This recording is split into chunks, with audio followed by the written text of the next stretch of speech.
تو ہم کہنا یہ چاہتا ہوں جو بیت المقدس جو فلسطین میں ہے وہ ایک پاکیزہ جگہ ہے، ایک اہم مقام ہے جس میں حدیث اور قرآن میں جس کے بارے میں فضائل وارد ہوئے ہیں۔ اللہ کے رسول صلی اللہ علیہ وسلم نے فرمایا اس مسجد میں نماز پڑھنا 1000 نمازوں کا ثواب ہے۔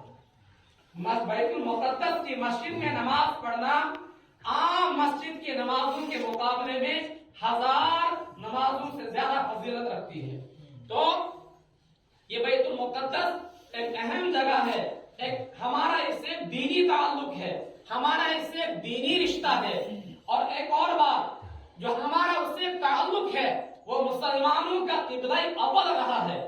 آپ کو یہ معلوم ہونا چاہیے آج ہم جہاں نماز پڑھتے ہیں وہ مسلمانوں کا قبلہ بیت اللہ ہے، یعنی ایک مکہ ہے، خانہ کعبہ ہے۔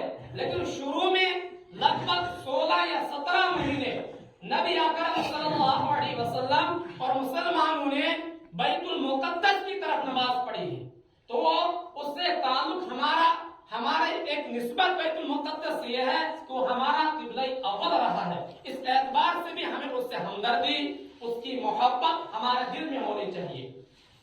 نبی اکرم صلی اللہ علیہ وسلم کے اس کے بارے میں بڑے فرمودات ہیں۔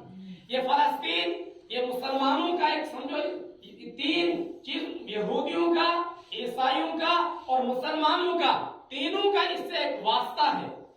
عیسائی عیسیٰ علیہ السلام کو مانتے ہیں، ابراہیم علیہ السلام کو مانتے ہیں، اور یہودی موسیٰ علیہ السلام کو مانتے ہیں۔ تو تینوں کا اس سے ایک تعلق ہے، تینوں کا ایک مقدس جگہ ہے اور ہماری بھی ایک مقدس جگہ ہے۔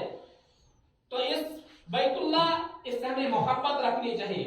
بارہا اس پر حالات آئے، کہیں اتوار ہوئے، اللہ کے رسول صلی اللہ علیہ وسلم کے پہلے بھی اس پر بڑے حادثات واقعات اس پر حالات گزرے، لیکن اللہ کے رسول صلی اللہ علیہ وسلم کے بعد سب سے پہلے وہ جب کسی یہودیوں یا عیسائیوں کے قبضے میں آیا تھا تو سب سے پہلے حضرت عمر رضی اللہ تعالیٰ عنہ کی خلافت کے زمانے میں عمر بن عاص رضی اللہ تعالیٰ عنہ نے اس کو یہودیوں کے ہاتھ سے آزاد کرایا اور اس پر مسلمانوں کی حکومت آ گئی۔ اس کے بعد کافی دور تک مسلمانوں کے قبضے میں رہا۔ اس کے بعد پھر اس پر حالات آئے تو ایک صلاح الدین ایوبی کی شکل میں ایک شخص نمودار ہوا جس نے اس کو پھر ان کی اس قبضے سے اس کو آزاد کرایا۔ تو گویا یہ کہ ہمارا اس سے ایک دینی تعلق ہے، ایک دینی نسبت اس سے ہے، وہ ایک عظمت کی جگہ ہے، مقدس جگہ ہے۔ حدیث پاک میں ایک اور بات آئی ہے وہ ہمیں یاد رکھنی چاہیے۔ آج ہم نہ جانے کہاں کہاں زیارت کرنے جاتے ہیں۔ شریعت میں ایسے زیارت کرنے کے لیے ثواب کی نیت سے عام طور پر کسی جگہ جانا جائز نہیں ہے، ثواب کی نیت سے۔ ہاں سیر و تفریح کے کوئی دلی جائے، کوئی لال قلعہ جائے، کوئی اجمیر جائے، کوئی کہیں کشن نگر جائے، لیکن ثواب نہیں ملے گا۔ صرف اسلام میں 3 مقامات ایسے ہیں جن کی زیارت کرنے کے لیے انسان کوئی جائے تو ثواب ملتا ہے۔ سب سے پہلا بیت اللہ، خانہ کعبہ، اس کے سفر کے لیے کوئی جائے اسے حج کہتے ہیں، عمرہ وہاں ہوتا ہے، ثواب ملے گا۔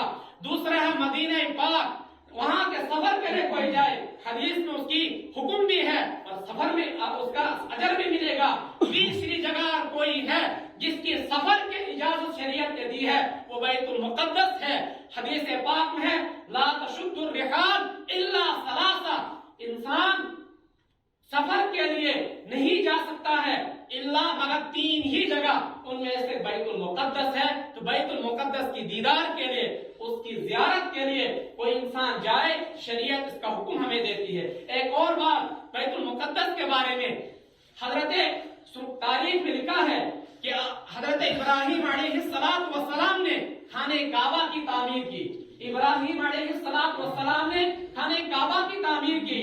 اس کے فارغ ہونے کے بعد بیت المقدس کی تعمیر بھی ابراہیم علیہ السلام نے کی، اور ابراہیم علیہ السلام نے 3 دعائیں مانگی۔ کتنی دعائیں؟ 3 دعائیں مانگی۔ ان میں 2 دعائیں کیا تھی؟ لیکن تیسری دعا جو تھی، اے اللہ جو بیت المقدس میں نماز پڑھے گا، اے اللہ اس کو گناہوں سے ایسا پاک اور صاف کرنا جیسے ماں کی